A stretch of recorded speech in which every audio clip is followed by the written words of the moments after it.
2, 1. Muito boa noite a todos. Sejam todos muito bem-vindos a mais uma aula de Gestão e Tendência em Academia, né? Aqui quem vos fala é o professor Teison Viana. E hoje a gente vai dar continuidade às nossas teorias, né, gerais da administração. Hoje nós vamos enfocar a teoria neoclássica, tá? Nós vimos anteriormente, né, até mesmo seguindo uma certa ordem cronológica, né, a teoria científica, né, depois vimos a teoria clássica, na semana passada a teoria das relações humanas, e hoje a gente vai ver a teoria neoclássica da administração, tá? Então, assim, deixa só eu pegar aqui uma... Vamos lá. Então, segundo Chiavenato, em 2003, deixa eu só pegar aqui o meu outro computador, gente, que esse computador aqui que eu estou com ele, vou precisar de um apoio aqui externo. Chama o Silvano, professor. Pronto.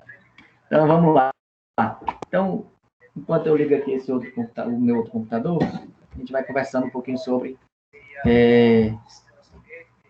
a teoria neoclássica, né? Então, segundo o Chiavenato, em 2003, né, o período imediatamente após a Segunda Guerra Mundial, esse período onde começa a ser desenvolvido essa teoria neoclássica, né, ela trouxe uma série de mudanças sociais, econômicas, enfim. E essas mudanças, elas impulsionaram muito todo o sistema mundial, né? Então, assim, houve uma revolução muito grande em relação a algumas tecnologias, né? Surgimento da televisão, a telefonia também foi sendo mais desenvolvida, tá? Enfim. E foi nesse período que as grandes organizações elas passaram por mudanças significativas, né? Tudo sendo influenciado pelos demais do mundo organizacional, de forma que a ciência administrativa sentiu repercussão de tudo que estava ocorrendo após as inovações propostas das ciências sociais influenciando a teoria das relações humanas, né? Como a gente já viu na aula passada, e foram verificadas essas mudanças ao redor, né? No ambiente ao redor. Ou seja, o que o autor quis dizer com isso? Que direta e indiretamente, tá? No mundo houve um processo evolutivo, certo? E dentro desse processo evolutivo, as mudanças elas ocorreram e as empresas, né? Elas tiveram que tentar se adequar a essa nova realidade, dessa nova realidade mundial, tá? Então, essa evolução, né? As empresas também elas teriam que estar acompanhando toda essa nova, vamos dizer assim, essa nova ordem mundial, né? Houve, quer queira, quer não, houve uma revolução tecnológica, né? Houve uma revolução tecnológica, né? Principalmente com o advento das tecnologias que foram utilizadas na guerra, né? Na Segunda Guerra Mundial, tá? E daí essas tecnologias foram transportadas para a sociedade. E, por sua vez, como a sociedade trabalha num sistema cíclico, né, de evolução, o que ocorre? Algumas dessas tecnologias modernas migraram para dentro das empresas. Algumas ordens, né, alguma evolução da própria sociedade foi migrando para dentro das empresas. e elas foram se organizando e se reestruturando dessa forma, né? Então, assim, todas essas teorias que a gente viu anteriormente, né? A teoria científica, que foi a precursora de todas, né? A teoria clássica, que já veio dando seguimento, a teoria das relações humanas, que veio em uma antítese às outras, né? E essa teoria neoclássica que veio fazer vamos dizer assim, foi um resgate renovado, né, da teoria clássica, né? Então, como diz o texto, as teorias anteriores, principalmente a clássica, nunca foram totalmente substituídas. Ou seja, sempre havia um resquício. Na hora quando um autor ele já começava a trabalhar em cima de uma nova proposta, né? Até porque essa proposta ela normalmente aconteceria. Por que essas mudanças normalmente aconteceriam? Por conta da evolução da sociedade, gente. A sociedade ela vai evoluindo e consigo, né, essa evolução vão trazendo também as mudanças de uma ordem mundial, vamos dizer assim, tá? Então elas nunca foram totalmente substituídas, sempre eram colocadas, né, como se fosse assim, uma sobre a outra, tá? E alguns, né, como ele fala aí, elas tiveram um avanço muito importante nas empresas. Temas marcantes das teorias anteriores, como a departamentalização, né, que a gente vai ver hoje, tá? Hoje a gente vai ver um pouquinho sobre a departamentalização lá no final da aula, né? Houve uma racionalização do trabalho. Então, por que acontece essa racionalização do trabalho?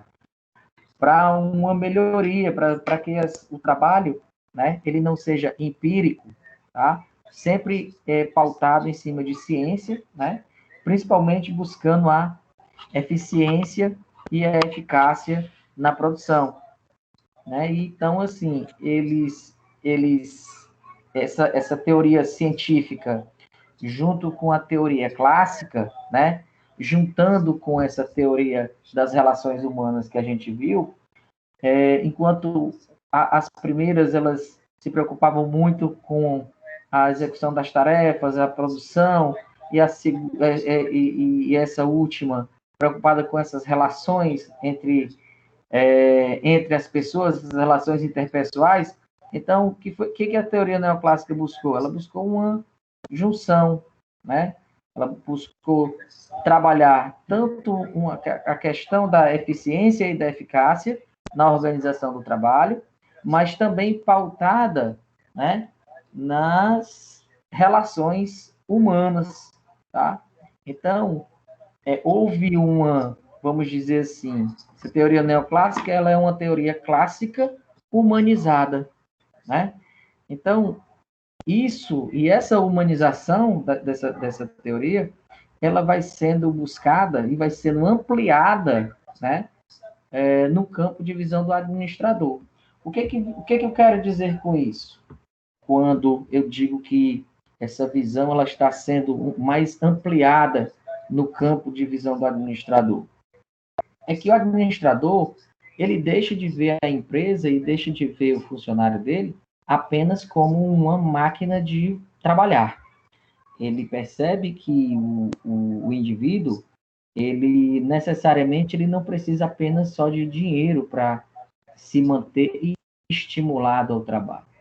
Ele precisa também receber um apoio, receber um elogio, ter uma relação social dentro da empresa, e isso ser algo mais, como é que eu vou dizer? E essas relações serem algo mais duradouras, né? Para que as pessoas sintam o prazer de estar ali em relação ao trabalho. Mas, necessariamente, tem que acontecer uma organização nessa estrutura, né? Então, a teoria neoclássica, ela se baseia, né, por algumas funções, tá? Esse senhor que está sendo apresentado a vocês aí nessa foto, né, é o Peter Drucker, tá? considerado o pai da administração moderna. Você vê que a administração é cheia de pais, né? Nós temos o pai do cientificismo, né? Que é o Fayol, depois vem o pai da administração que a gente já viu anteriormente na teoria clássica, e agora a gente tem o pai da administração moderna, né? Que é o Peter Drucker. E por que ele veio nessa administração moderna? Como a gente já havia falado antes, ele veio no viés em que ele vai pegar o que aconteceu no passado, tá? E então ele vai estruturar, ele vai organizar, ele vai modernizar essas teorias anteriores e vai contextualizar com com as estruturas que eu vou dizer assim, vamos falar, com as estruturas do período contemporâneo, né? Período contemporâneo, normal, tá? Então, deixa eu só ver aqui uma coisinha aqui no meu computador, para ver se dá para... Pronto, deu.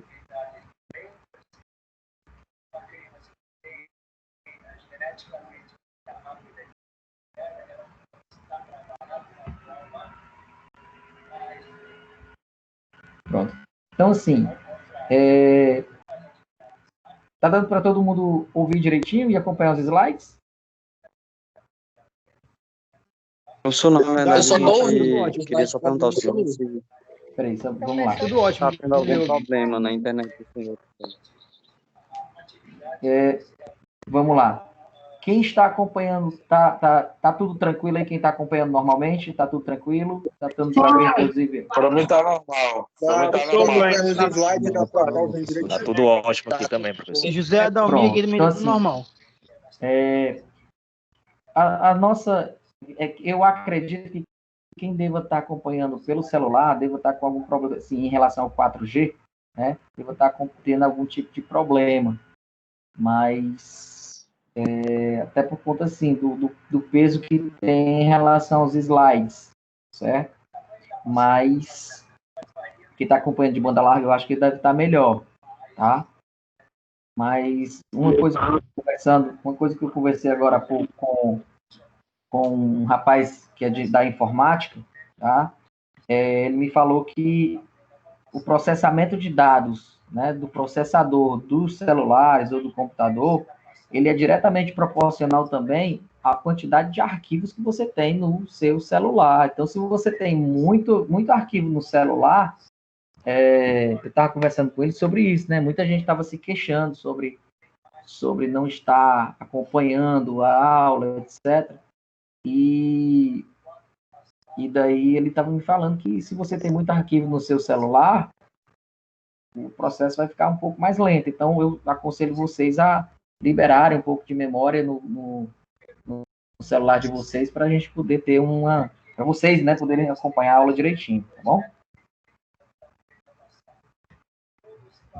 Então, assim, dando continuidade, né? Então, assim, portanto, os postulados clássicos, né, que, como a gente já havia falado antes, ainda que pudessem servir de parâmetro, eles já não eram tão suficientes, né, assim, para dar um segmento e para dar uma estabilidade às empresas. Havia uma certa urgência de revisar essas teorias administrativas existentes, né, e adequá-las para que a administração ela se adaptasse a novos tempos, a novos costumes e as novas necessidades, principalmente no período pós-guerra, tá? E é nesse cenário, então, que surgiu, né, essa abordagem neoclássica, e que, de acordo com o especialista da área da administração, trata-se, nessa teoria, trata-se de uma readequação dessa teoria clássica, como a gente já havia falado, né? E que se molda a problemas administrativos atuais do período, né? E que se atualiza com relação às organizações reveladas no decorrer dos tempos e do desenvolvimento industrial pós-guerra, né? Uma coisa também que é importante lembrar e salientar é que todas essas teorias, né, elas surgiram a partir da teoria clássica. Logo, essa neoclássica, né, é a clássica de uma cara nova. A teoria neoclássica é da administração, né? Então, assim, nesse slide, a gente pode perceber que a teoria neoclássica, ela se baseia em alguns fundamentos, né? Primeiro, as funções. Enquanto a teoria clássica, ela tinha, né, funções de prever, organizar, comandar, coordenar e controlar, certo? Depois, ela foi aglutinada, né? Ela foi um pouco enxugada, né? E substituída por planejar, organizar, dirigir e controlar, tá? Esse comandar e coordenar, na verdade, na teoria neoclássica, ela dá espaço à direção, o que é o natural, porque o comando e a coordenação, na verdade, quem comanda e quem coordena está dirigindo aquele processo, tá? E o segundo fundamento, né, o segundo postulado do Peter Drucker, é que a administração é uma ciência e, portanto, deve ter princípios universais e verdadeiros, né? E que isso deve ser seguido, deve ser pensado, deve ser racionalizado e deve ser entendido pelos administradores para, assim, eles terem um processo natural e um processo normal. Gente, eu queria perguntar uma coisa aqui a vocês. Eu estou vendo aqui que está aparecendo um monte de linkzinho no chat e eu não posso sair dessa tela. Tem algum problema aí no chat? Não. Ou alguém não está conseguindo entrar? Como é que é aí?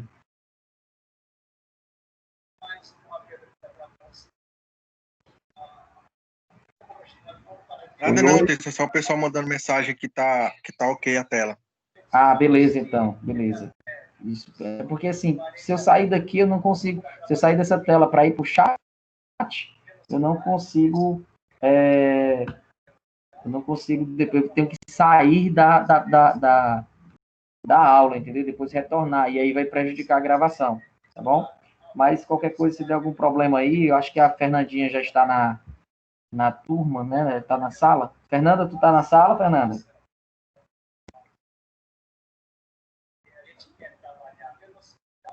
Fernanda, na escuta. Tá, Tessa, botou aqui no chat que tá na... Pronto. Fernanda, qualquer coisa tu fica de sobreaviso, qualquer problema tu interrompe a aula, tá bom? Tá ok, então pode deixar. Beijinho. Vamos embora.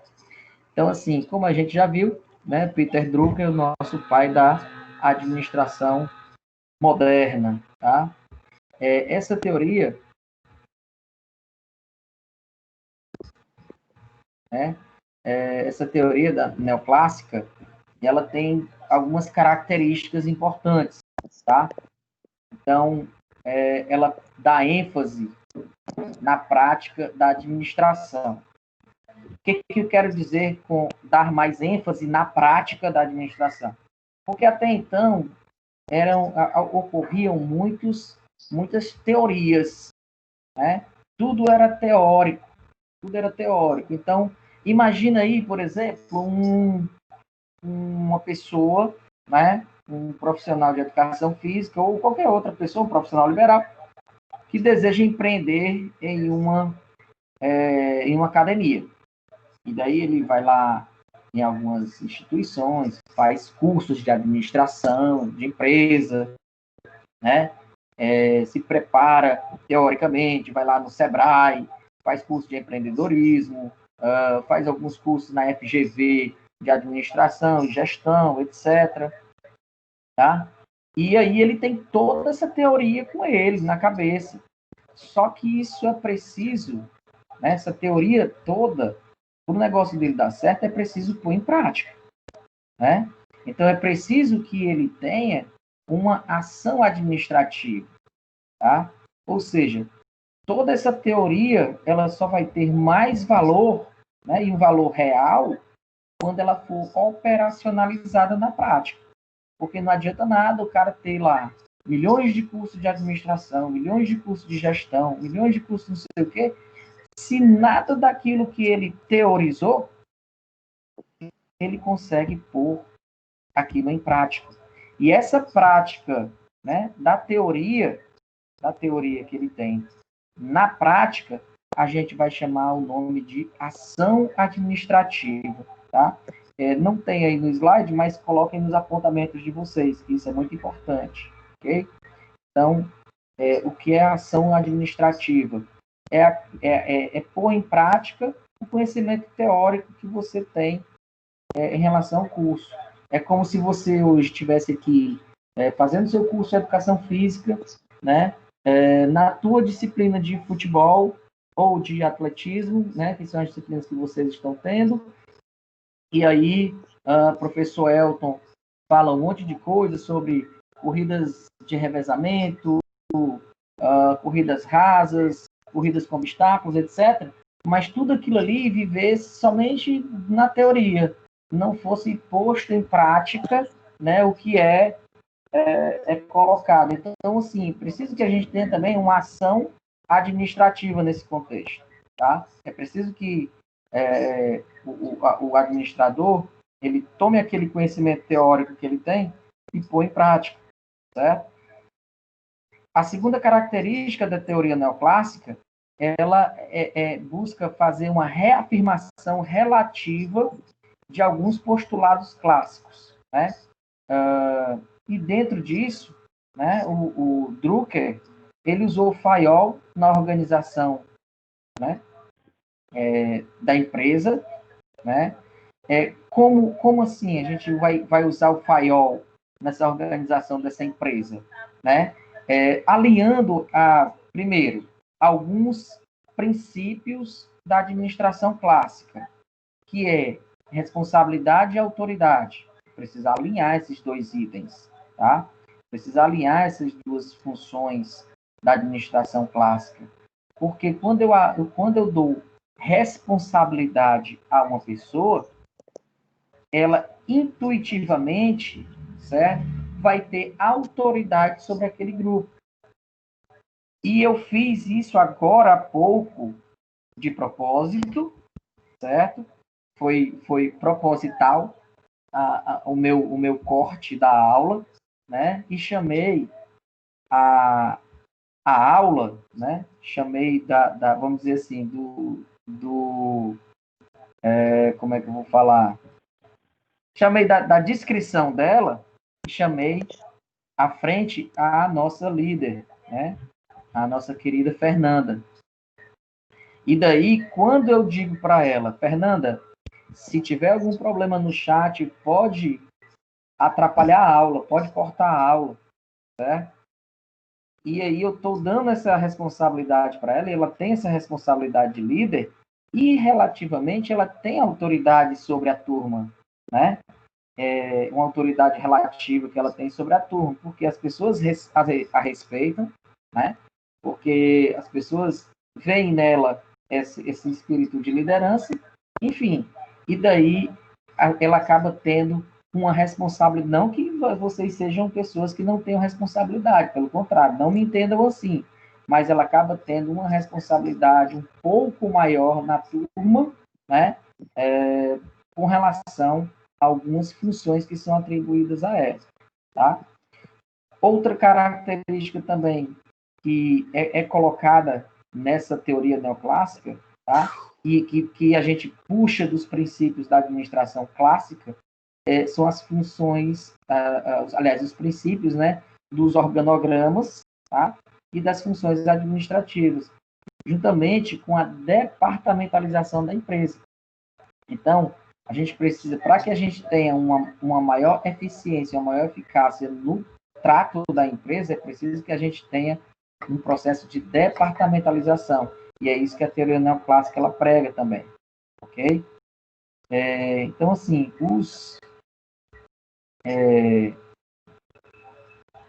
vamos dizer assim, os postulados gerais da administração, eles podem ser usados, né, em qualquer organização, tá? E ajudam os administradores no desenvolvimento das suas funções, alcançando os objetivos da empresa.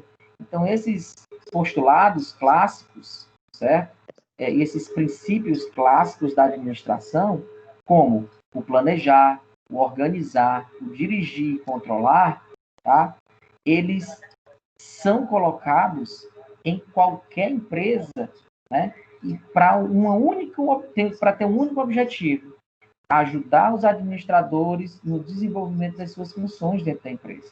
Então, quando você começa a fazer planejamento, quando você começa a organizar, dirigir e controlar a empresa, todos esses princípios gerais da administração, eles entram numa situação para ajudar a empresa a ser bem dirigida, a ser bem controlada, tá? Outra característica também da teoria neoclássica dá ênfase aos objetivos e aos resultados. Ou seja, as empresas, elas vivem para os objetivos e os resultados.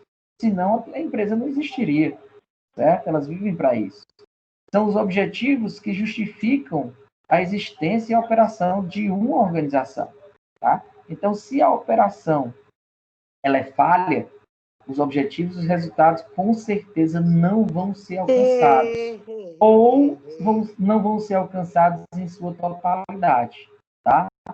E daí tem uma última característica dessa teoria neoclássica, que é o ecletismo nos conceitos.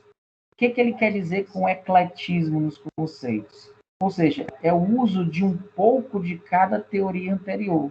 Então, ele usa um pouco da teoria científica, ele usa um pouco da teoria clássica, ele usa um pouco da teoria das relações humanas, ou seja, ele não tem um fundamento, vamos dizer assim, unicamente seguindo aquela linha. Ele age como uma espécie de amálgama. Então, ele vai pegando características de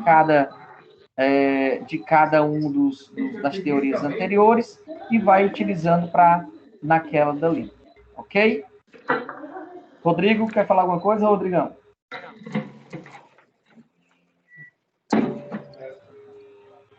Johan? Johan, falar alguma coisa, ou Johan? Johan, assim, foi bom até que aparecesse agora aqui na minha tela.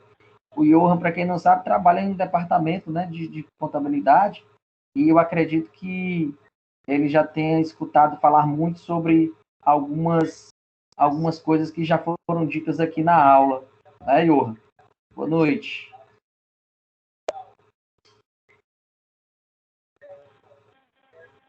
Tá sem microfone, Johan? Com certeza, Teison. Já eu trabalho com contabilidade, né? Você sabe que eu sou contador. E essa área, ela é... Tipo assim, tem muita gente que diz que o contador, ele não é um administrador, né? Mas ele é sim, seu pai também é contador, você sabe como é que é. E a gente participa ativamente de todos esses requisitos, né, que um bom administrador precisa ter para poder ter um ambiente de trabalho e o desenvolvimento de uma empresa muito bem feito, né? Com certeza.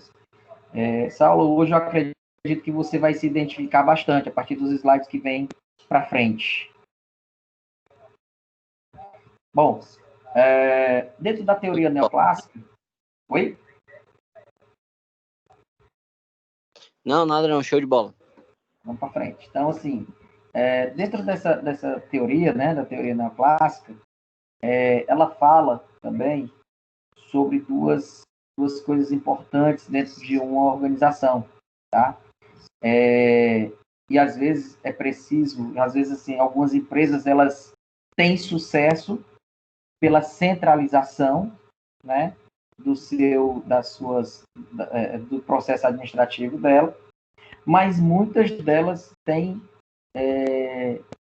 sucesso pela descentralização desses processos administrativos, tá? Então, o que vem a ser a centralização dentro do processo administrativo. Bom, essa centralização, de acordo com o texto, centralização configura que a autoridade do gestor na tomada de decisões, né, está no topo da organização, dando ênfase a relações escalares, ou seja, estabelecendo uma cadeia de comando, tá? Ou seja, é aquela verticalização, tá? É a verticalização do poder dentro da empresa.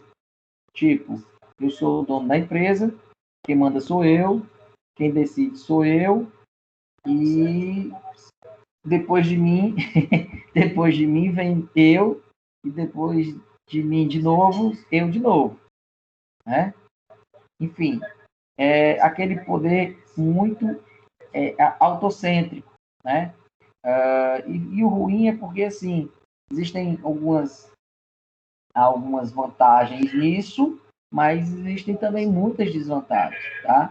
Até porque no dia que você falhar, né?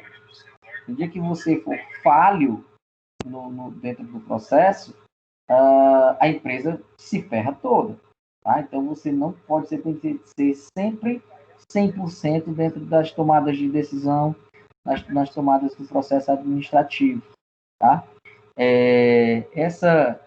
E a descentralização, ela implica a necessidade da autoridade, né, para tomar ou iniciar uma ação, estar delegada tão próxima quanto possível, fazendo que as decisões sejam divididas entre níveis mais baixos da organização. Por exemplo, eu recebi agora há pouco aqui uma mensagem, né, no grupo dos professores da instituição, de que na sexta-feira, às 19 horas, nós teremos uma reunião, né, com a nossa gestora, a professora Michele, tá? E dentro desse processo, ela vem com algumas decisões, aliás, ela vem com algumas pautas para serem colocadas, vem com algumas decisões também, né, para serem colocadas, mas a maioria do processo é um processo muito democrático, tá? É um processo da gente conversar e abrir a participação para todos discutirem dentro do processo, e, enfim, acontece um processo de gestão democrática, vamos dizer assim, tá? Que é um processo mais contemporâneo, tá? Então, assim, existe dentro do processo de centralização e de descentralização, certo? Algumas coisas que são benéficas, mas algumas coisas também que não são tão legais, tá? Ao meu ver, tá? Ao meu ver, agora eu vou dar a minha opinião, certo? Eu, na qualidade de gestor, tá? Procuro não, em muitos pontos, procuro não agir com o poder centralizador, porque isso me dá uma visibilidade muito grande, e aí eu vou ficar muito suscetível ao erro, tá? E aí, como diz o ditado, duas cabeças pensam melhor que uma, né? Com isso, eu procuro descentralizar mais, eu procuro atribuir responsabilidades às pessoas que estão ao meu redor, para que eu divida e dilua esse meu trabalho que eu vou ter em setores, em departamentos, e para que esses departamentos peguem parte daquele meu trabalho como se fosse um todo. Imagina um bolo, né? Imagina um bolo. Imagina uma pizza, eu gosto mais de pizza. Então, assim, eu tenho aquela pizza, imagina a minha empresa. Então, eu pego cada fatia daquela, que são 8 fatias, eu posso departamentalizar, que a gente vai ver um pouco mais na frente. Então, eu pego uma fatia daquela, deixo com a Fernanda, pego uma fatia daquela, deixo com o Johan, pego uma fatia daquela, deixo com o Thiago, e eu, na qualidade de líder, né, na qualidade de administrador, vou supervisionar o trabalho que está sendo desenvolvido, né, naquilo ali. Ao invés de eu ter 8 fatias para cuidar, eu vou distribuir cada fatia para uma determinada pessoa, para um determinado líder, para um determinado setor, e daí vou supervisionando a ação que eles vão ter dentro dos departamentos dele, nos setores dos departamentos dele. E, ao meu ver, isso é a minha opinião, tá? Mas, enfim. Alguém aqui que já foi gestor, que é gestor, Johan também, que já trabalha em contabilidade, Fernanda também, que trabalha com departamentos também. Se alguém quiser dar alguma opinião, sinta-se à vontade, vai ser muito enriquecedor.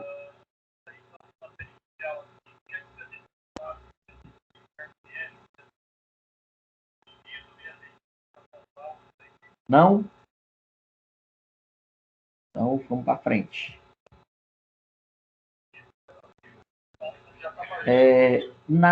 Na nossa segunda aula, tá?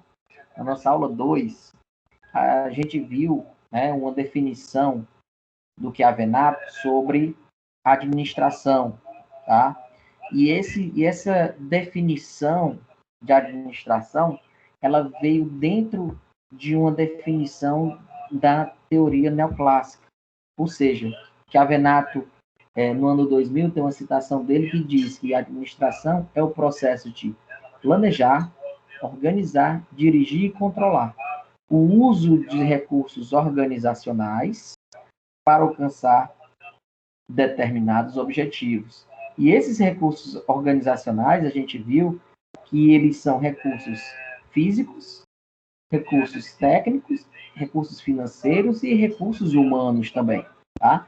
Então, dentro desse processo todo de planejar, organizar, dirigir e controlar, certo? Enquanto a gente vê tudo isso junto, a gente vai chamar tudo isso de processo administrativo, tá? Então, quando a gente vê tudo isso dentro de uma organização, a gente vai chamar de processo administrativo, tá? Então, por definição, né? Aliás, perdão, por definição não, a gente fazendo a nossa leitura aqui, e esse slide que eu estou passando para vocês agora, eu copiei do nosso slide da aula 2, tá? Então, a gente tem que o planejamento, ele está diretamente ligado à definição de objetivos e de recursos, tá? A organização, ela é uma disposição dos recursos de uma estrutura, tá? A direção é a realização de todos esses planos e o controle é a verificação dos resultados, né, que estão sendo esperados, tá? Esse planejamento, vamos dizer assim, vamos começando a falar sobre cada um deles mais específico, tá? O planejamento, ele é algo que ele define aonde você quer chegar, tá? É algo que deve ser feito, né? Vai definir o que deve ser feito, quando deve ser feito, como é que vai ser feito e qual a sequência que vai ser feito o processo todo, tá?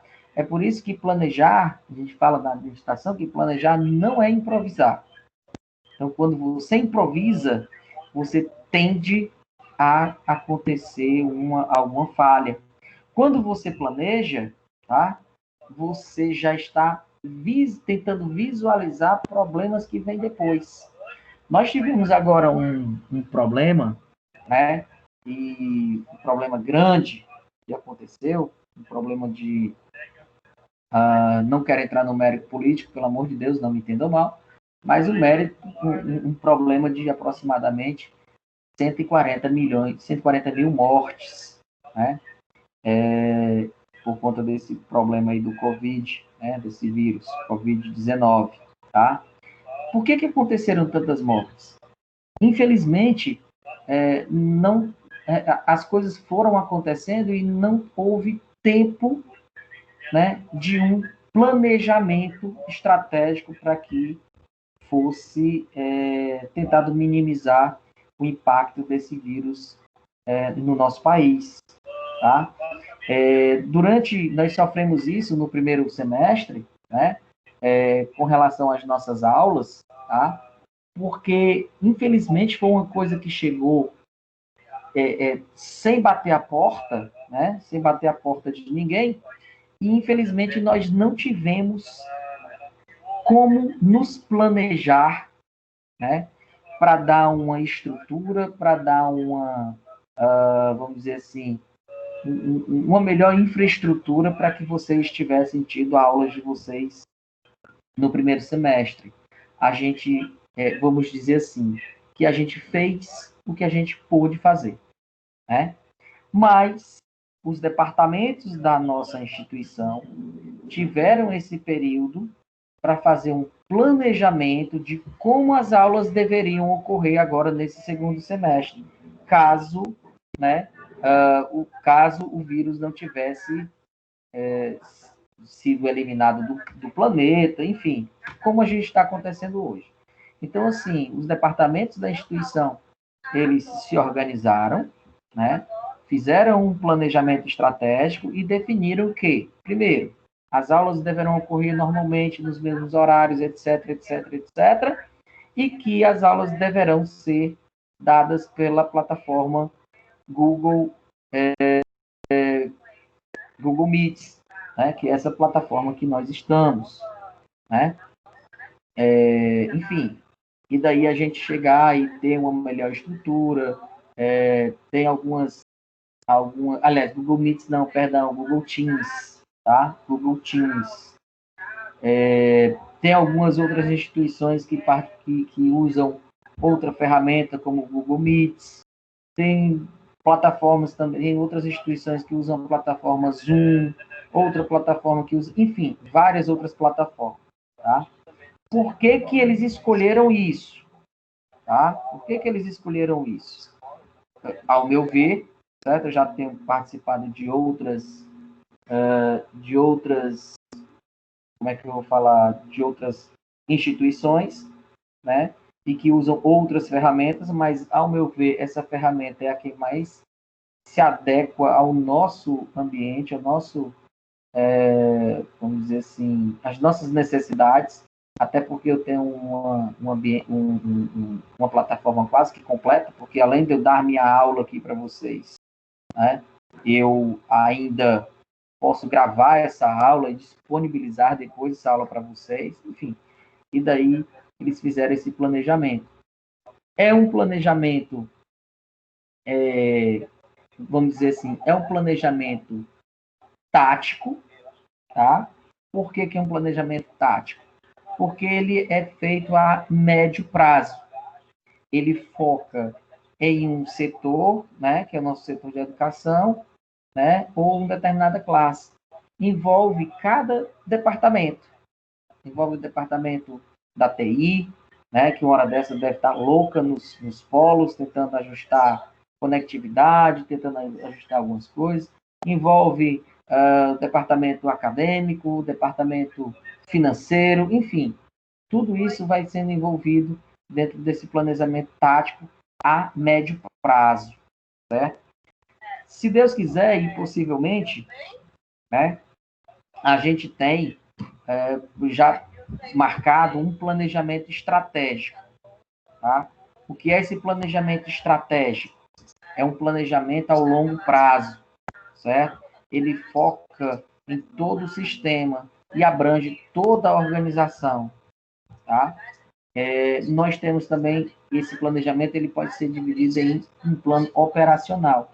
O que é um plano operacional? É um plano de curto prazo, né? E ele é focado em alguma tarefa.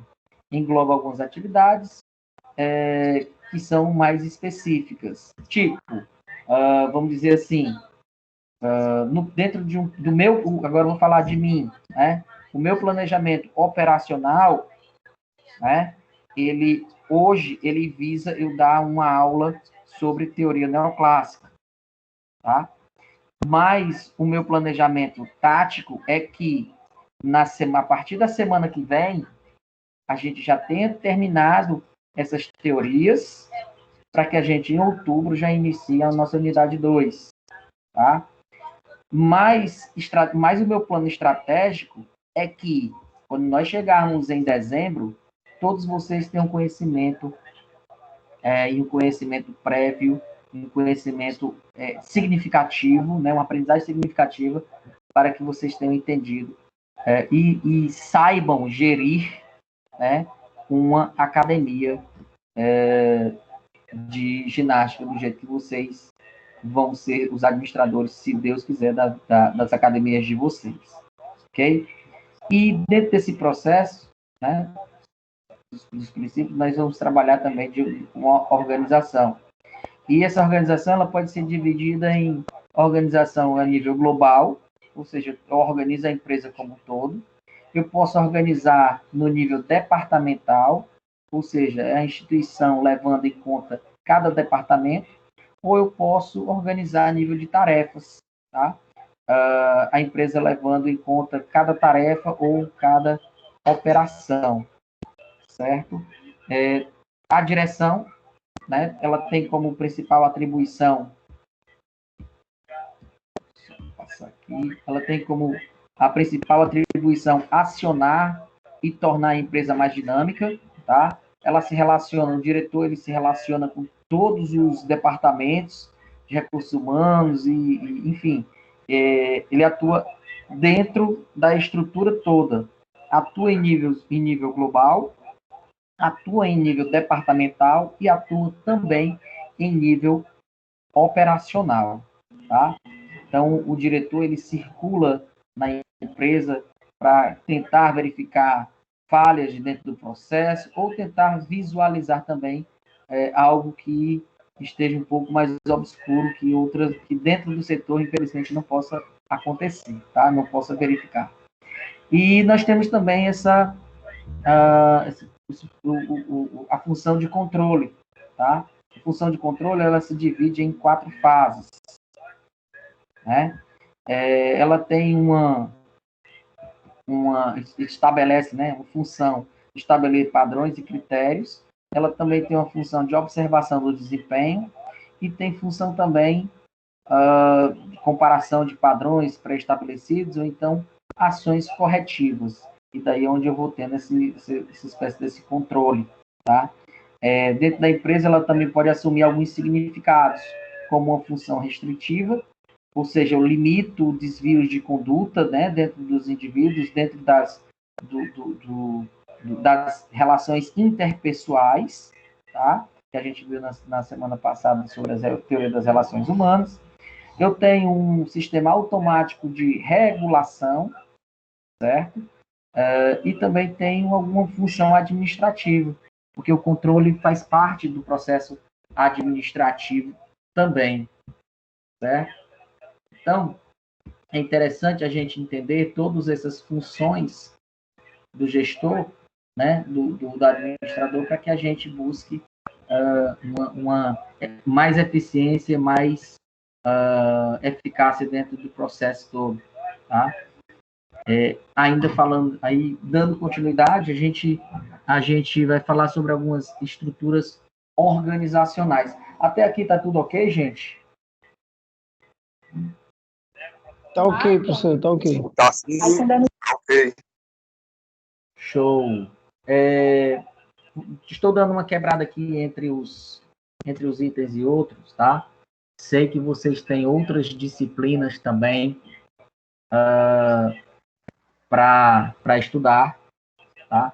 Nosso conteúdo é um conteúdo eminentemente teórico, certo? Com algumas nomenclaturas que vocês ainda têm, talvez vocês não tenham visto, ou talvez vocês não tenham certa compreensão, mas eu sugiro a vocês que não deixem acumular matéria, ok? Tem um tempinho aí que eu não cobrei tarefinha de casa, né? Mas eu vou cobrar hoje, ok? Vou cobrar hoje lá no grupo, e daí eu vou disponibilizar para vocês essa tarefinha de casa, tá bom? Então, vamos lá. Estruturas organizacionais, tá? As estruturas organizacionais, elas são heranças dos autores antigos, né? Dos autores clássicos, né? Principalmente como Fayol, que ele buscava departamentalizar e enfatizar os departamentos nas das empresas, né? E a teoria neoclássica é caracterizada pela formação das organizações compostas de camadas hierárquicas ou de níveis funcionais que são representados dentro de um organograma, tá?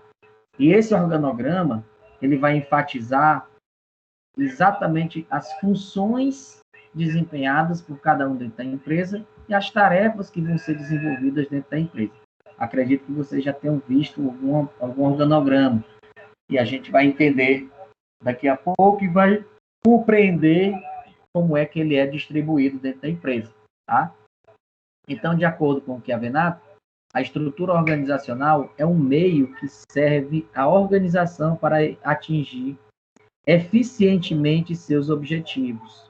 Ou seja, na hora que eu vou dividindo as responsabilidades, né, dando as responsabilidade e autoridade às pessoas, eu vou facilitando o meu processo administrativo, tá? Eu vou indo no sentido de dar mais eficiência e eficácia ao processo administrativo. Então, assim, um organograma, né, é uma disposição gráfica, enfim, do que a gente entende pelas pessoas ocupando aqueles respectivos cargos. E, assim, ela tem uma função muito interessante que ela facilita, né? Ela facilita a leitura de uma pessoa, né, que está chegando na empresa, por exemplo, ou de alguma pessoa que está visitando a empresa, e ela facilita no processo de análise de como aquela empresa está estruturada, tá? Então, nós temos alguns tipos de organogramas, tá? Nós temos esse tipo clássico, certo? Ou tipo vertical, comumente falando, tá? Esse modelo ele permite simplificar a visualização, ilustrando níveis de hierarquia da empresa. E é comum ser encontrado em organizações bem tradicionais, certo? Dentro das teorias das relações humanas, eles não gostam muito desse tipo de organograma, não, porque dá uma ideia do chefe, né, ser um cara que ele está lá acima do bem e do mal, e, enfim, centralizador, etc. E todos os outros sendo subalternos a ele, tá? Então, existe outro tipo também de organograma, que é o organograma horizontal, tá? Então, esse modelo, ele humaniza mais e aproxima mais os indivíduos dentro da empresa, porque não dá esse distanciamento todo em relação às, vamos dizer assim, aos cargos, né, e às empresas. Então, esse modelo ele demonstra que as pessoas ocupam cargos mais altos, mas não estão, os cargos mais altos da empresa estão mais próximas dos níveis, né, em relação a eles. Essa horizontalização do organograma, ele não choca, vamos dizer assim, tão bruscamente, ou não centraliza o poder no indivíduo, tá? Então, são uma forma de estruturar a empresa e de definir também os locais e o posicionamento de cada um, tá? E daí a gente começa a perceber, dentro desse organograma, um processo chamado de departamentalização. O que é isso, esse processo de departamentalização? É o processo pelo qual a empresa cria, a partir do seu crescimento e da especialização do trabalho, a ser feito. Então, assim, a empresa ela vai crescendo, né, e vai atingindo outros objetivos, né? Vamos dizer assim. E para atingir outros objetivos, algumas fases vão ser desenvolvidas, tá? Nós temos aqui esses 3 níveis, né, de conceito de departamentalização. A departamentalização horizontal, aonde eu tenho acima, né, um superior, e eu vou diminuindo esse nível hierárquico à medida que que essa verticalização vai descendo, tá? Então, tem níveis hierárquicos como chefe, supervisor, gerente, fiscal, até chegar um pouco mais embaixo, tá? E daí eu tenho, dentro de uma especialização horizontal, eu tenho departamentos. Então, nós temos dentro da especialização vertical, né, do processo de departamentalização, uma escala hierárquica em relação a nível de, vamos dizer assim, importância dentro da empresa, tá? Enquanto na especialização horizontal, eu vou tendo departamentos dentro da empresa, mas nenhum departamento ele é maior do que ou menor do que o outro. Todos eles estão no mesmo nível, tá? E esses departamentos, eles podem ser divididos por funções, né, por produtos, por localização geográfica, tá? Por clientes, por fase do processo, ou mesmo por tipo do projeto, tá? A gente vai ver uma coisa que eu não vou falar aqui, né, aliás, um pouco mais à frente, mas que eu vou falar aqui agora, por exemplo, por localização geográfica, tá? Vamos dizer que você vai trabalhar em uma rede de academias de Fortaleza, tá? E que essa academia, essas academias, elas são espalhadas pela cidade. Então, eu posso ter um gerenciamento, uma departamentalização por regional, ou por bairro, ou então por área. Seria uma franquia, professor? Não seria, no caso, uma franquia, certo? Mas poderia ser. Né? Eu não dei esse exemplo falando de franquia. Eu dei esse exemplo falando de filiais. Mas as franquias, elas podem acontecer isso. Só que a franquia, ela tem outro gerenciamento. Ela não entra numa departamentalização. Ela tem outro tipo de gerenciamento, entendeu? Ok. Então, assim, vamos situacionar aqui, vamos dizer, departamentalização por funções, tá? Trazendo agora, contextualizando. Eu falei muito de empresas, mas não contextualizei com as academias, que é o nosso foco, tá? Então, vamos lá. Uma departamentalização por funções. Então, vamos dizer que na empresa eu tenho a administração geral, tenho o responsável técnico, né? Abaixo do diretor geral, e daí eu tenho os departamentos. Aliás, os departamentos por funções. Eu tenho o departamento da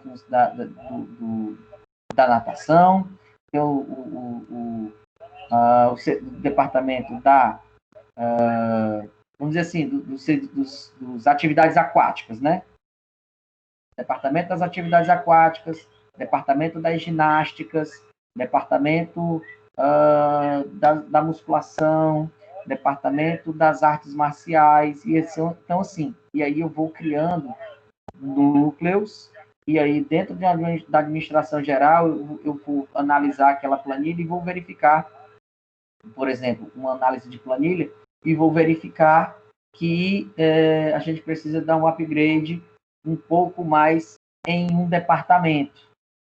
Estou vendo que a gente pode aumentar o número de alunos da academia, mas nós vamos aumentar o número de alunos da academia aonde? Na musculação, que eu já tenho 1.000 alunos, ou eu tenho que aumentar no setor aquático, que eu tenho 80, entendeu? Então, se eu chegar a aumentar 1.000 alunos na musculação, eu vou acabar tendo uma sobrecarga. Então, eu tenho que dar um foco um pouco mais aonde? Atividades de marketing promocional para o meu setor aquático. E daí eu vou ampliar o número de alunos da academia, posso ampliar por departamento, tá? E isso é um plano estratégico pode ser um plano tático ou um plano operacional, tá? Para que seja atendido em curto prazo ou em médio prazo. Pois não, meu querido? Professor, nesse caso aí, a gente tem que fazer um pacote, né? Uma promoção, porque muita gente, às vezes, não gosta de, tipo, só visa a musculação, né? esporte aquático, muitas vezes, muita gente aí não visa, né? Então tinha que fazer uma promoção aí para todos se empenhar e para cada função, né? Dentro de um pacote, no caso de eu ampliar dentro de um pacote, Laírton, talvez não seria uma estratégia tão viável para mim, entendeu? Porque o pacote ele vai incluir a musculação. Então, eu não preciso ter um aumento no número da musculação, eu preciso ter um aumento nas atividades aquáticas. Você está entendendo? Então, eu posso fazer uma campanha promocional de que, assim, por exemplo, aproveitando o seu exemplo aí de pacote, eu posso criar um pacote aquático, aonde as pessoas elas vão ter as pessoas que vão se matricular, elas têm direito a natação, hidroginástica, hidroterapia e recreação aquática, por exemplo, alguma coisa relacionada, mas nada que envolva a minha sala de musculação, porque senão eu acabo encharcando mais aquele setor, entendeu? Ah, entendi, professor, entendi. Então, assim, isso eu estou buscando um upgrade de número de alunos por departamento. Na hora que eu crio um pacote, eu estou dando opção para aquela pessoa entrar na musculação, e eu não quero. Entrar na ginástica, e eu também não quero. Eu quero que ela entre exclusivamente, eu quero que essa pessoa seja aluna da atividade aquática. Porque na musculação eu já tenho 1.000 alunos, na ginástica eu tenho 800, no circuito aeróbico eu tenho mais 500, mas na atividade aquática eu só tenho 80. Então eu preciso dar um upgrade ali naquele sistema. Você está entendendo? O professor seria oferecer mais programas dentro da mesma modalidade, não é isso? Dentro do departamento. Entenda que eu não estou tratando modalidade, eu estou tratando por departamento. Entendeu? Estou tratando por função. O meu departamento aquático. Sim, seria departamento aquático, casa de fisioterapia, hidroginástica, Posso oferecer serviços de hidroterapia, tá? E lembrando que a hidroterapia não é hidroginástica. A hidroginástica, ela é promovida por um profissional de educação física, tá? E a hidroterapia, ela é promovida por um fisioterapeuta, ok?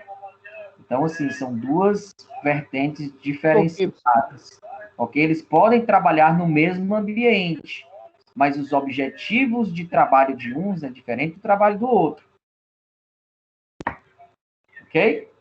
No caso, o fisioterapeuta trabalharia com recuperação, né? Reabilitação. E o outro com fortalecimento muscular, física, né? Não, com o condicionamento físico. Que o condicionamento físico pode ser um condicionamento cardiovascular ou pode ser algum trabalho de resistência muscular localizada. Ok. Posso fazer também uma departamentalização por produtos ou por serviços, né? Ou por localização geográfica também. Exemplo, posso aumentar o número da minha unidade, supondo que eu tenho 5 unidades. Uma na Barra do Ceará, né? A minha matriz é na Barra do Ceará. Sempre vai ser a matriz na Barra do Ceará. E a Barra do Ceará é o melhor bairro. Né? Que o Barra do Ceará é o melhor bairro do mundo. Aí depois eu tenho uma filial bairro de Fátima, uma filial na Aldeota, uma filial no Montes e outra filial aqui na minhas áreas aqui do Demócrito Rocha. Tá? Então, eu tenho 5 filiais. E aí, eu, na minha gestão, lá na Barra do Ceará, percebo que a minha unidade do Demócrito Rocha precisa ampliar um pouco mais de número de clientes. Então, preciso fazer. Então, uma promoção que eu faço, por exemplo, no Demócrito Rocha, pode ser que não atinja o núcleo, a filial do Montese. Tá entendendo? São públicos diferentes, no caso, né? Exato, porque eu vou procurar não concorrer os públicos. Por isso que eu boto em bairros bem distantes uns dos outros. Entendeu? E aí eu não concorro entre si. entre mim, aliás, né? Eu não coloco uma concorrência entre mim. E eu não vou dividir o público. Então, assim, eu tenho um público bacana no Montese e na Aldeota, na Barra, mas o meu público Demócrito Rocha não é tão legal. Aí, o que eu faço? Faço uma campanha promocional lá, exclusivamente para o Demócrito Rocha. Você está entendendo? Ou posso fazer também uma campanha por clientes, tá? Estou analisando aqui na minha planilha, a minha faixa etária de clientes é uma faixa etária entre 18 a 25 anos. Vamos dizer, dos 100% da minha academia, vamos dizer, da faixa etária de 18 a 25 anos, eu tenho 60%, né? De 26 a 40 anos, eu tenho 30%, e de 50 anos acima, eu tenho 10%. E eu acho um público muito pequeno, tá? Eu acho um público muito pequeno. Então, eu posso criar uma estratégia, um plano estratégico, para que dentro de um período de 6 meses, 6 a 8 meses, eu dobre o número de pessoas entre 50 anos a mais dentro da minha academia. Ou seja, eu vou passar de 10% e eu vou passar para 20%. Ou seja, eu vou dar um upgrade nessa faixa etária. Então, o que eu faço? Eu posso fazer campanhas promocionais, marketing promocional para ampliação, tá? Ou criar estratégias de formação, qualificação, etc. Ou atingir também por projetos, tá? Dentro desse processo. Vocês vão entender melhor agora com esse slide agora que eu apresentei. Né? Nós temos, por exemplo, a presidência, né? Vamos dizer, a diretoria geral, certo? E aí eu tenho uma departamentalização por função, tá? Primeiro, departamentalização por função. Eu tenho um departamento financeiro, tá? Um departamento um departamento ou uma divisão de produção, tá? E nós temos um departamento de marketing. Então, esses três aqui, né? Esses três aqui, eles vão conversar entre si. Vou pegar aqui esse meu último exemplo, tá? Vamos pegar aqui, vamos fazer uma promoção aqui para ampliar o número de pessoas na faixa etária de 50 anos acima dentro da minha academia. A primeira pessoa que eu vou me comunicar é com o meu setor financeiro. Por que isso? Porque as finanças, o setor financeiro, e o Johan sabe disso, é o departamento mais sensível da empresa, tá? Então, eu vou pegar e vou dizer assim, o meu departamento financeiro, como é que estão as finanças aí para a gente poder fazer uma campanha promocional para as pessoas de 50 anos e 50 mais. Aí ele vai me dizer, não dá legal. Por quê? Porque teve Covid, a gente teve um déficit, tudo, então não é interessante fazer uma campanha promocional agora para essa empresa. É preciso fazer uma campanha promocional para atrair as pessoas para a empresa. Aí o que eu faço? Vou lá na divisão de marketing e digo assim, vamos trabalhar uma promoção para trazer as pessoas para dentro da academia novamente. Enfim, e daí eu vou trabalhando dentro desses setores. Até que, enfim, chega meu setor de produção, e o meu setor de produção vai entrar em contato com os departamentos da academia. Departamento de avaliação física, departamento de atividades aquáticas, departamento de fisiologia, e aí eu vou fazendo tudo isso por departamentalização por produtos. O que é o produto que eu chamo? É a modalidade esportiva, tá? Então, eu tenho, dentro das minhas atividades aquáticas, eu tenho, vamos dizer que eu tenho 100 alunos nas minhas piscinas. Então, eu tenho 80 na hidroginástica e 20 na natação. Existe uma diferença muito grande entre eles. Por que eu tenho 80 na hidroginástica e só 20 na natação? Vamos fazer uma campanha de marketing para atrair as pessoas para a natação. E daí eu começo a trabalhar por produtos, tá?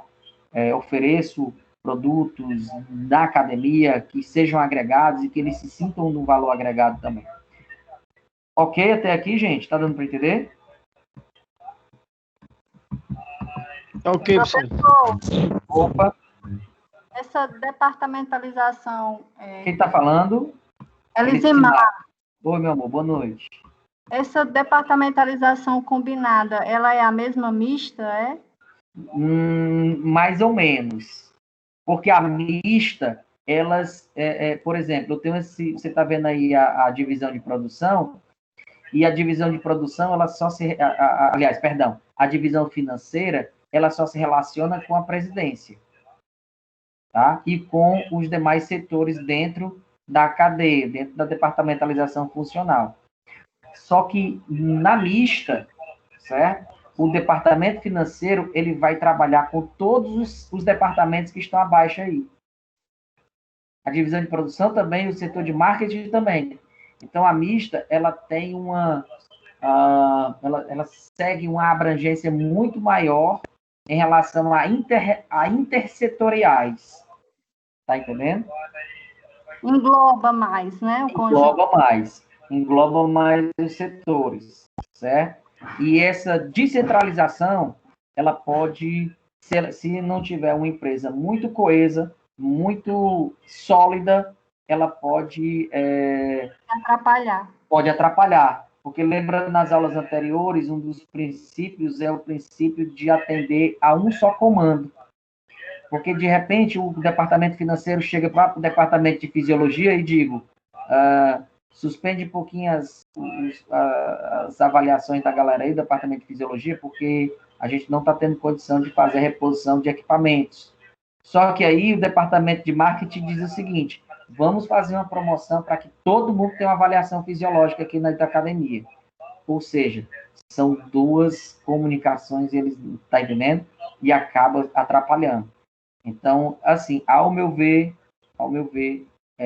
dentro de uma racionalização, esse departamento de departamentalização combinada, ela é mais interessante do que da mista, tá? Mas, assim, existem empresas que trabalham isso perfeitamente, sem nenhum tipo de problema. Ok? Ok. Vamos lá. E daí, por exemplo, dentro do setor de departamento de atividades aquáticas, por exemplo, tá? Eu posso departamentalizar por processo. Como é que eu vou fazer isso? Eu divido por seções ou por setores. Dentro das atividades aquáticas, ou dentro da musculação, ou dentro das danças, dentro da ginástica, dentro do processo todo, eu posso dividir por setores, né? Vamos dizer que eu vou trabalhar Elisimar.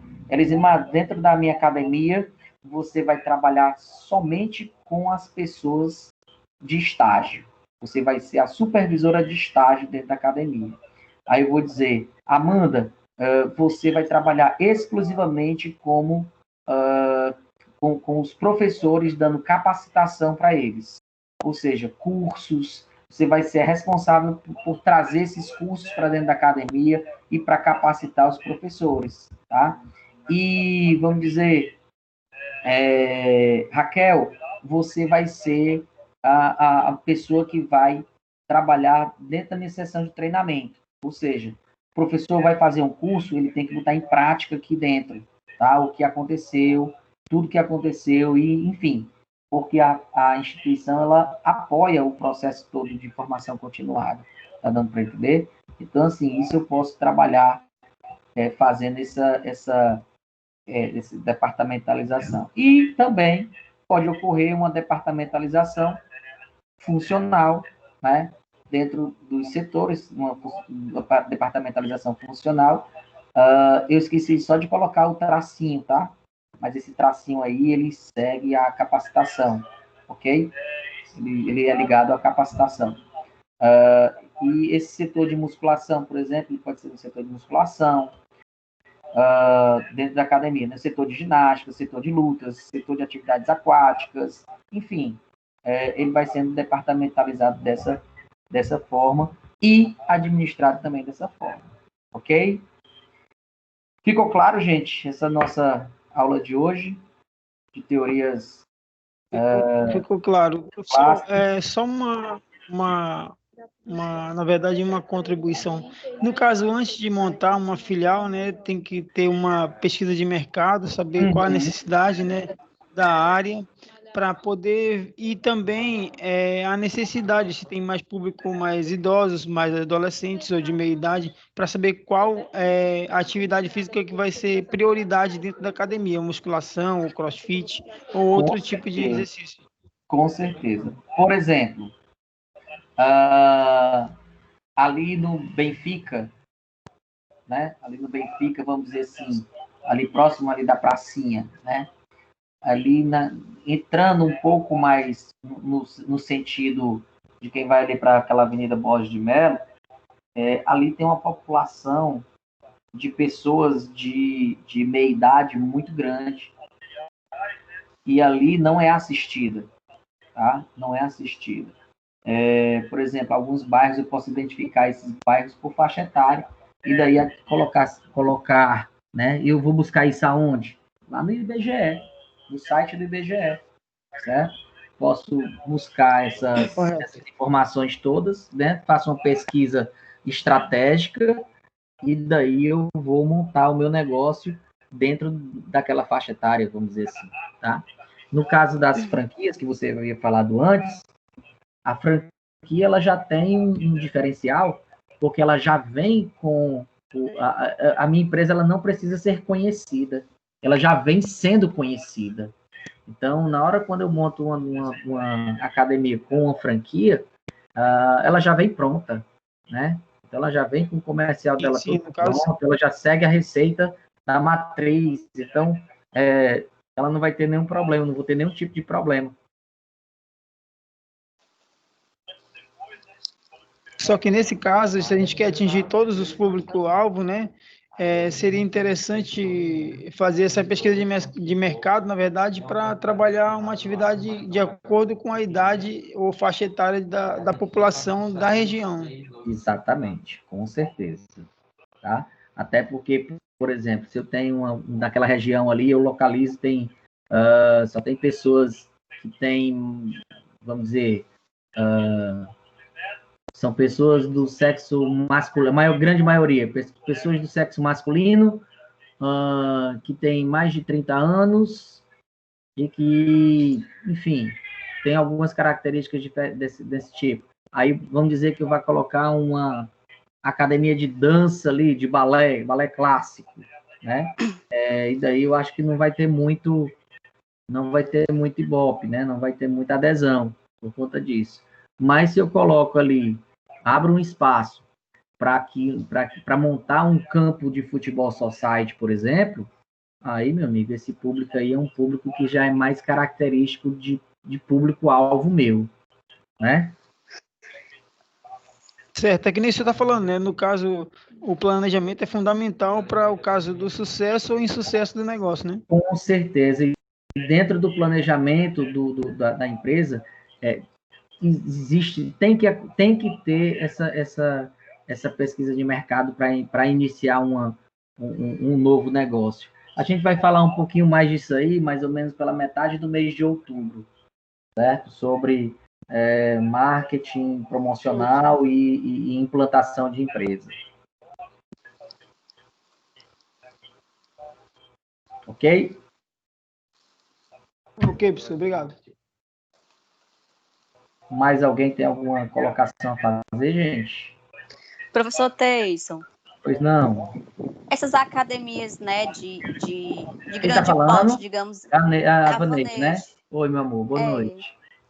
Professor, boa noite. Essas academias de grande porte, né, digamos assim, elas têm esses planos de vários meses, né? No caso, o cliente paga, eu posso dizer, com antecipação. É para esse fim? No caso, para algum departamento que está precisando de dinheiro, digamos assim, para Na verdade, assim, entrar... quem trabalha com esse nível, com esse tipo de promoção, né, visa um capital de lucro, um fluxo de caixa, né, na verdade. Está buscando um fluxo de caixa. E esse fluxo de caixa, ele pode ser distribuído entre setores, sim. Tá? Vamos dizer que eu tenho aqui, faço uma matrícula agora nesse mês, de 100 alunos que eu tenho fidelidade deles, vamos dizer, por 12 meses, tá? Então, são 12 meses que eu tenho já garantido, e se for no cartão de crédito, melhor ainda, porque eu recebo dinheiro integral, aliás, integral não, eu recebo dinheiro todo de uma vez, e aí eu já tenho meu capital de giro, meu fluxo de caixa, para poder trabalhar, para poder equipar, para poder dar mais estrutura dentro da minha academia, entendeu? Então, Certo, aí, mas quem vai distribuir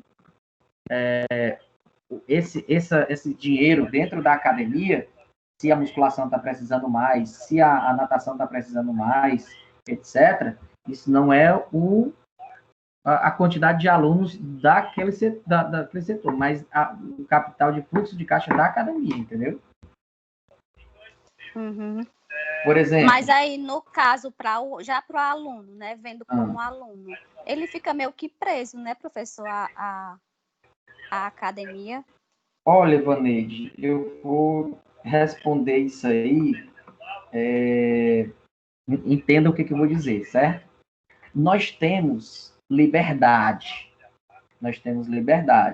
né? Graças a Deus, nós vivemos num país que, não estou querendo fazer apologia política não, pelo amor de Deus, embora muita gente ache que nós vivemos numa ditadura, mas nós vivemos num dos países mais democráticos do mundo, e que as pessoas, elas têm liberdade para escolher o que é o melhor para elas, tá? Então, assim, quando você opta por entrar num programa de fidelidade, é porque você está consciente daquilo ali. Você tem que ler os contratos. Você tem que saber o que você está assinando. Então, se você assina um programa desse de fidelidade, vamos dizer, por 12 meses, e que você vai ter que pagar 12 meses por conta da rescisão, né, da multa rescisória, enfim, você tem que estar consciente daquilo ali. Até porque, ou se você é menor, uma pessoa de maior vai assinar por você, ou se você é maior de idade, você é responsável pelos seus atos. Entendeu? Não, entendi, professor. Tô falando assim, no caso de uma desistência, aconteceu isso ou aquilo, mas para isso acontece, acho que tem aquelas taxas, né, de desistência, né, que você paga. Tem. Acredito que sim. Por exemplo, vou te dar um exemplo dentro da minha casa. A minha esposa, ela tem um programa desse de fidelidade, e ela já está com 8 meses de gravidez. Ou seja, ela não está mais... Parou de treinar, né, durante o processo da pandemia e não retornou. Mas todo mês ela paga. Aí eu disse para ela assim, meu filho, tu faz o seguinte, tu transfere esse teu plano, você pode transferir esse plano para sua mãe, para outra pessoa, etc. Tá? E daí ela pode transferir isso para alguém. Mas ela não pode transferir simplesmente daqui de casa. Aí ela tem que ir lá, entrar em contato com o departamento, né, o departamento da empresa, né, da academia, e combinar isso e fazer a transferência de acesso, né? Enfim, eu acredito que isso não seja tão difícil, mas pode acontecer. O que é difícil, por exemplo, é você quebrar uma fidelidade. Por que isso? Porque aquela empresa, ela já conta com o seu dinheiro num provisionamento, entendeu? Então, ela já conta com aquele dinheiro ali. Vamos supor que 100 pessoas, assim, ó, no mês que vem, 100 pessoas vão pagar. Então, eu já quero fazer isso aqui, isso aqui, isso aqui. Só que na hora da fidelidade lá, o cara não paga. E aí? Entendeu? Complicado. Tá certo. Obrigado, professor. Nada, meu amor. E, professor, Então, nesse caso aí, não... uma situação extraordinária, como no caso da pandemia, a pessoa não pode trancar sem estar pagando a mensalidade? Aí é um caso, pandemia. Vamos lá. A história da pandemia, Adalmi, tudo é novo, certo? Não estava no contrato de ninguém que ia ter essa pandemia, então isso precisa ser acordado. Então, entra com o departamento jurídico, junto com o cliente, dá a opção para ele, para o cliente também. A academia está fechada, ele contratou o serviço. Né? Primeiro, vamos lá. Direito do consumidor. Ele contratou o serviço e o serviço não está sendo prestado. Não está sendo prestado pela academia, não é porque a academia não queira, é por conta de uma determinação de uma lei, né, governamental. Mas aí o que acontece? Mesmo. Né? Aí o que acontece? O indivíduo ele tem direito a, primeiro, suspender o contrato até que as atividades sejam retomadas ou cancelamento do contrato. Aí é o indivíduo e a empresa, tá entendendo? Aí entra no setor jurídico da empresa. Correto. No caso aí, por exemplo, dessa sugestão que eu dei para minha esposa com relação à minha sogra, essa transferência de pessoa, né, de acesso, acredito eu que não esteja no contrato, mas numa eventualidade pode ser acordado e combinado, né? Porque assim, no caso dela, o contrato dela vai vencer agora. Então, para a empresa é muito melhor manter a fidelidade do cliente do que cancelar o pacote e aí eu perder o cliente. Tá entendendo? Uhum.